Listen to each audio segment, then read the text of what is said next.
வாங்க புதன்கிழமை ஒரு குட்டி ஈவினிங் விலாக் பார்த்துட்டு வந்துடலாம். பச்சை பட்டாணி போட்டு குருமா வைக்கிறது தான் இன்றைக்கி நைட்டு டிஃபனுக்கு பிளானு. பட் ஊற வைக்க மறந்துட்டேன். அட்லீஸ்ட் இது ஒரு 6 மணி நேரமாவது ஊறினா தான் குருமாவுக்கு நல்லாயிருக்கும். அதனால் நல்ல வேளை ஹஸ்பண்ட் வீட்டில் இருந்ததுனால ஞாபகம் வந்துருச்சு எனக்கு ஒரு 4 மணிக்கு. அதனால் அவங்கக்கிட்ட சொல்லி பச்சை பட்டாணியை வந்து நல்லா ஒரு ஹாட் பேக்கில் போட்டுட்டு சுடு தண்ணி ஊற்றி மூடி வச்சுருங்க, நான் வந்து பார்த்துக்கிறேன் அப்படின்னு சொல்லியிருந்தேன். இந்த மெத்தடில் நம்ம பண்ணும்போது டக்குன்னு ஒரு 2 மணி நேரத்துலேயே சூப்பராக அந்த ஹீட்டில் வந்து நல்லா ஊறி வந்துடும்.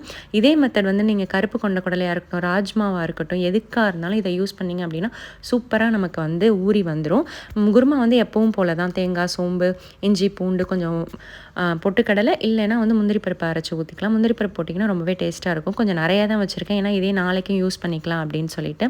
குருமாவுக்கும் இட்லிக்குமே நல்லாயிருக்கும். இது எல்லாத்துக்குமே சூப்பராக போகும். இன்னொரு நாள் நான் ரெசிபி ஷேர் பண்ணுறேன்.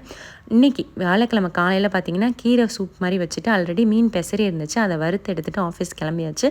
இன்னொரு விலாகில் சந்திக்கிறேன். தேங்க்யூ.